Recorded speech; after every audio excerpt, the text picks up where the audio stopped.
मफरूर परिंदों को यह ऐलान गया है, सयाद नशे मन का पता जान गया है। यानी जिसे दीमक लगी जाती थी वो मैं था, अब आके मेरी तरफ ध्यान गया है। शीशे में भले उसने मेरी नकल उतारी, खुश हूं कि मुझे कोई तो पहचान गया है। अब बात तेरे कुन पे है, कुछ कर मेरे मौला। अब बात तेरे कुन पे है, कुछ कर मेरे मौला।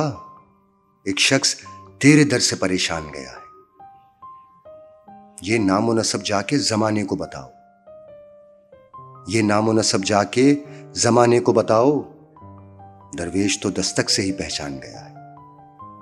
ये खूबसूरत कलाम है नौजवान शायर जनाब अहमद अब्दुल्ला का, और आप तक पहुंचाया है यासिर ताज ने।